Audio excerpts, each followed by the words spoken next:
मुंबई लोकलच्या तिन्ही मार्गांवर आज मेगा ब्लॉक घेण्यात येणार असल्याने प्रवाशांचा खोळंबा होणार आहे। ब्लॉक कालावधीमध्ये करी रोड, चिंचपोकळी, मस्जिद बंदर या स्थानकात लोकल थांबणार नाहीत। नवी मुंबईचा पनवेल परिसराच्या बदलत्या परिदृश्याचा ऐतिहासिक टप्पा म्हणून 25 डिसेंबर हा दिवस नोंदवला जाणार आहे, कारण याच दिवशी देशातील अत्याधुनिक नवी मुंबई आंतरराष्ट्रीय विमानतळ औपचारिकपणे प्रवासी सेवेकरता सुरू होत आहे। या विमानतळाचे उद्घाटन देशाचे पंतप्रधान नरेंद्र मोदी यांच्या हस्ते 8 ऑक्टोबरला होणार होतं। उद्घाटनानंतर केवळ 2 महिन्यांमध्ये विमानतळ पूर्ण क्षमतेने उड्डाण सेवेकरता सज्ज झालं आहे। 6 महिन्यांच्या प्रदीर्घ कालावधीमध्ये कडाक्याची थंडी पडणार आहे हे नक्की असताना सातारा जिल्ह्यात सलग 4-5 दिवसांपासून थंडी वाढत चाललेली आहे। विशेषतः रिकाम्या शेतात, शिवारं आणि नद्यांकाठी थंडीचा चांगलाच कडाका जाणवतो आहे। दिवसाही हवेत गारठा राहत असून संध्याकाळपासून कडाक्याची थंडी सुरू होत आहे। तिकीट खिडकीसमोर रांगेत उभं न राहता प्रवाशांना सहज रेल्वेचे तिकीट मिळावं याकरता मध्य रेल्वे नवनवीन योजना आखते आहे। आता प्रवाशांना जलद गतीने तिकीट मिळवण्याकरता मध्य रेल्वेने मोबाईल यूटीएस सहाय्यकांची नेमणूक केली असून या कर्मचाऱ्यांद्वारे झटपट तिकीट दिलं जातं। या नव्या सेवेमुळे केवळ 15 दिवसांच्या कालावधीमध्ये 22 लाखांचं उत्पन्न मध्य रेल्वेला मिळालं आहे। दिव्यामध्ये सावळाराम स्मृती इमारतीच्या गॅलरीचा स्लॅब कोसळला। स्लॅब कोसळताच परिसरात एकच गोंधळ उडाला। ही इमारत जुनी आणि धोकादायक श्रेणीमध्ये येत असल्याची माहिती समोर आलेली आहे। जळगाव जिल्ह्यातील 16 नगरपालिका आणि 2 नगरपरिषदेच्या निवडणूक प्रक्रियेला वेग आला असून अर्ज दाखल करण्याकरता आता केवळ 2 दिवस शिल्लक आहेत। यामुळे सगळ्याच निवडणूक लढवण्यास इच्छुक नगरसेवक आणि संभाव्य नगराध्यक्षपदाचे उमेदवार नामनिर्देशनाकरता धाव घेताना दिसतायत। नशिराबाद आणि पारोळा नगरपरिषद क्षेत्रामध्ये नगराध्यक्षपदाकरता अद्याप एकही उमेदवारी अर्ज दाखल झालेला नाही। जळगाव शहर नगरपालिका निवडणुकीची धामधूम वाढत असताना शिवसेना शिंदे गटाला राजकीय बूस्टर मिळाला आहे। मेहरून परिसरातील शेकडो कार्यकर्त्यांनी पालकमंत्री गुलाबराव पाटील यांच्या उपस्थितीमध्ये शिंदे गटात जाहीर प्रवेश केला। भाजपचे माजी आमदार मदन भोसले यांचे पुतणे यशराज भोसले यांनी शेकडो कार्यकर्त्यांसह शिवसेनेमध्ये प्रवेश केला।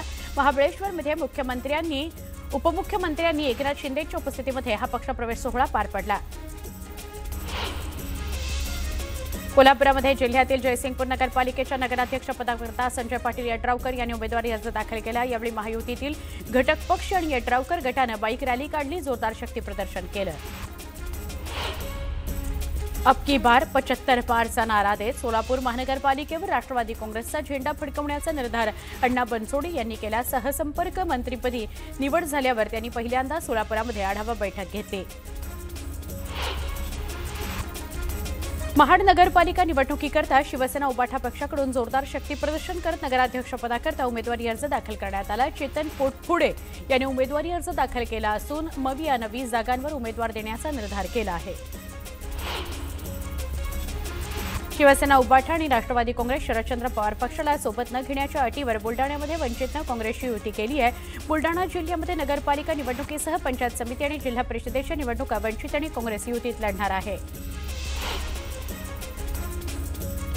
मोहोळ नगर परिषदेचं नेतृत्व करण्यावरून राष्ट्रवादी काँग्रेस शरदचंद्र पवार पक्षाच्या आजी-माजी आमदारांमध्ये वाद सुरू आहे। आमदार राजू खरे आणि माजी आमदार रमेश कदम यांच्यात नेतृत्व करण्यावरून कलगीतुरा रंगला। लोणावळा नगर परिषद निवडणुकीच्या पार्श्वभूमीवर राष्ट्रवादी काँग्रेसकडून लोणावळ्यामध्ये जोरदार शक्ती प्रदर्शन करण्यात आलं। शहरातून निघालेल्या भव्य रॅली दरम्यान सुनील शेळकेंनी भाजपच्या संभाव्य नगराध्यक्षपदाच्या उमेदवारावर जोरदार निशाणा साधला, त्यामुळे राजकीय वातावरण तापलं आहे। रायगड जिल्ह्यातल्या अलिबाग नगरपालिकेच्या निवडणुकीकरता शेतकरी कामगार पक्षाच्या 17 आणि काँग्रेसच्या 2 उमेदवारांनी मोठं शक्ती प्रदर्शन केलं, उमेदवारी अर्ज दाखल केले। यावेळी शेतकरी कामगार पक्षाचे आणि काँग्रेस पक्षाचे शेकडो कार्यकर्ते या शक्ती प्रदर्शन रॅलीमध्ये उपस्थित होते। धुळे जिल्ह्यातील शिरपूर वरवाडे या नगरपरिषदेच्या नगराध्यक्षपदाकरता भाजपकडून चिंतन पटेल यांनी उमेदवारी अर्ज दाखल केला। यावेळी संकल्प मेळावा घेत भाजपकडून जोरदार शक्ती प्रदर्शन करण्यात आलं। एरंडोल नगरपरिषद निवडणुकीमध्ये एकाच वेळी 4 अपक्ष उमेदवारांनी अर्ज दाखल केलाय। गावातील मुख्य चौकातून शेकडो नागरिकांच्या उपस्थितीत भव्य मिरवणूक काढण्यात आली, अर्ज दाखल करण्यात आले। सावदा नगरपालिका निवडणुकीकरता आतापर्यंत 25 उमेदवारी अर्ज दाखल झाले आहेत। दरम्यान आदर्श आचारसंहितेचं काटेकोर पालन करा असं आवाहन निवडणूक निर्णय अधिकारी बबनराव काकडे यांनी केलं आहे। चिपळूण नगर परिषदेच्या नगराध्यक्षपदाकरता महाविकास आघाडीकडून माजी आमदार रमेश कदमांनी जोरदार शक्तीप्रदर्शन केलं। यावेळी ठाकरेंच्या शिवसेनेचे आमदार भास्कर जाधव उपस्थित होते। हिंगोलीत नगराध्यक्षपदाकरता भाजपकडून नीता बांगर यांनी उमेदवारी अर्ज दाखल केला। हिंगोलीमध्ये अद्याप युतीबाबत घोषणा झालेली नाही, त्यामुळे भाजप स्वबळावर लढण्याची शक्यता आहे। स्थानिक स्वराज्य संस्थांच्या तोंडावर मनसेला छत्रपती संभाजीनगरमध्ये खिंडार पडलाय। चंदू नवपुते यांनी छत्रपती संभाजीनगर विभाध्यक्षपदाचा राजीनामा दिला। मनसेला जय महाराष्ट्र केला। सगळ्या गोष्टींचा विचार करून मी पक्ष सोडतोय असं राजीनामा पत्रात लिहून त्यांनी पक्षाला रामराम ठोकला आहे।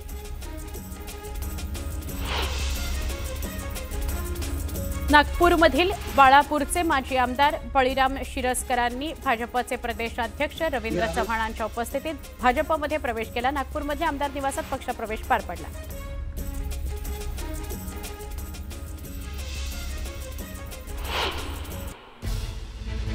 आपण एक मोठी बातमी टीव्ही स्क्रीनवर बघणार आहोत। काही क्षणामध्ये ही मोठी बातमी तुमच्या समोर येईल।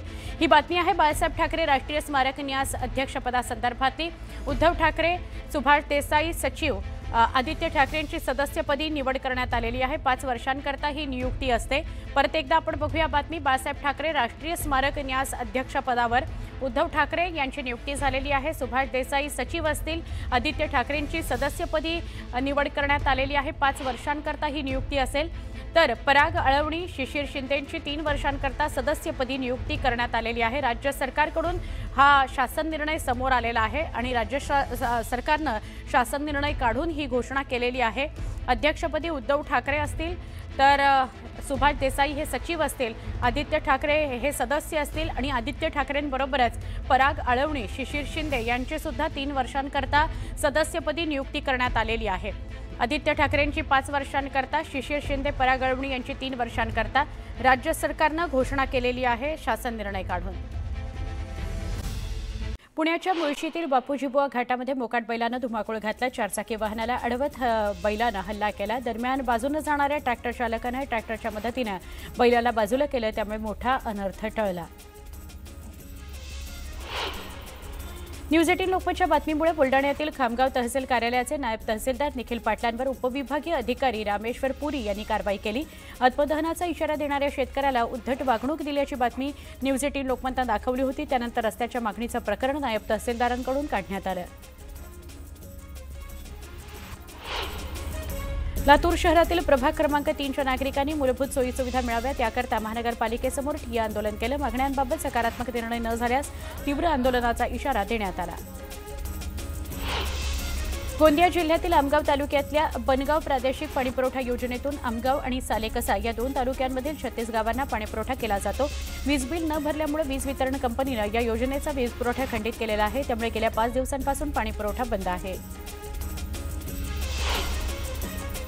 आदिवासी विकास मंत्री अशोक उईके यांची कन्या प्रियदर्शिनी उईकेंनी यवतमाळ नगर परिषदेच्या नगराध्यक्षपदाकरता उमेदवारी अर्ज दाखल केला। यावेळी भाजपचे जिल्हाध्यक्ष आणि कार्यकर्ते उपस्थित होते। जळगावच्या वरणगाव नगर परिषद निवडणुकीमध्ये भाजपमध्ये फूट पडलेली आहे। जुन्या पदाधिकाऱ्यांना डावलून नव्या पदाधिकाऱ्यांना उमेदवारी अर्ज दिल्यानं भाजपचे माजी नगराध्यक्ष सुनील काळेंसह माजी नगरसेवक आणि पदाधिकारी आक्रमक झाले। सुनील काळे यांनी जोरदार शक्तीप्रदर्शन केलं। भाजप उमेदवाराविरोधात अर्ज दाखल केला।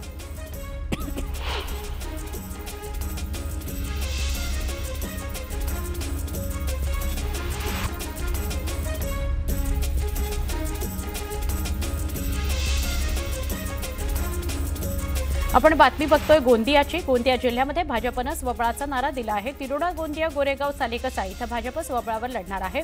विकास हाच अजेंडा असल्याचं म्हणत आमदार संजय पुराम यांनी 16 तारखेपर्यंत उमेदवार जाहीर करणार असल्याचं सांगितलं। यावल नगर परिषदेच्या नगराध्यक्षपदाकरता महाविकास आघाडीकडून छाया पाटील यांनी उमेदवारी अर्ज दाखल केला। यावेळी शहरातून भव्य रॅली काढण्यात आली। जोरदार शक्तीप्रदर्शन करण्यात आलं। मावळ लोकसभेचे शिवसेना खासदार श्रीरंग बारणेंनी पिंपरी चिंचवड महापालिका निवडणुकीच्या सगळ्या जागा भ्रष्टाचाराच्या मुद्द्यावर लढवल्या जातील असं म्हटलेलं आहे। बारणेंच्या या विधानामुळे त्यांनी अप्रत्यक्षपणे भाजपला आव्हान दिल्याची वर्तुळात चर्चा आहे। जळगावमधील धरणगाव नगरपालिकेच्या नगराध्यक्षपदाकरता महायुतीच्या अधिकृत उमेदवार म्हणून वैशाली भावेंचं नाव जाहीर करण्यात आलं। महायुतीच्या कोर कमिटीनं पत्रकार परिषद घेतली, वैशाली भावेंच्या नावाची घोषणा केली। हिंगोलीच्या कळमनुरी शहरामध्ये वंचित बहुजन आघाडीच्या जाहीर सभेमध्ये सुजाता आंबेडकरांनी आमदार संतोष बांगर यांचं नाव न घेता त्यांच्यावर टीका केली। आमदार काय करतात तर दंड ठोकतात, असा या आमदारांना ठोकण्याची तुमची जबाबदारी आहे, असं विधान सुजाता आंबेडकरांनी केलं। मंत्री नितेश राणेंनी लोकसभेचे विरोधी पक्षनेते राहुल गांधींवर टीका केली। राहुल गांधी आपल्या देशाकरता पर्यटक आहेत, लोकशाहीची थट्टा करण्याची त्यांना सवय आहे, त्यामुळे जनतेनं त्यांना बिहारमध्ये नाकारलं, एनडीएला संधी दिली, अशी टीका मंत्री नितेश राणेंनी केली। अहिल्यानगर जिल्ह्यामध्ये बिबट्यांची संख्या वाढत आहे। जिल्ह्यातून पकडलेल्या बिबट्यांपैकी 200 बिबट्यांना वनतारा प्रकल्पातील स्थलांतरित करण्याचा प्रस्ताव शासनाकडे पाठवण्यात आला आहे, असं मंत्री विखे पाटील म्हणाले। बिबट्या हा शेड्यूल 1 मध्ये येत असल्याने त्याला ठार करता येत नाही, त्यामुळे त्याला शेड्यूल 1 मधून वगळण्याची मागणी केंद्र सरकारकडे करणार असल्याचं त्यांनी स्पष्ट केलं। शरद पवारांनी बारामतीच्या पणदरे परिसरातील शेतकऱ्यांच्या बांधावर जाऊन एआय तंत्रज्ञानाच्या मदतीने घेतलेल्या ऊसाच्या पिकाची पाहणी केली। यावेळी शरद पवारांसोबत पत्नी प्रतिभा पवार सुद्धा उपस्थित होत्या। पुढील 3 वर्षांमध्ये बारामतीच्या शेतकऱ्यांनी 100% एआय तंत्रज्ञानाचा वापर केला पाहिजे, असं पवारांनी सांगितलं।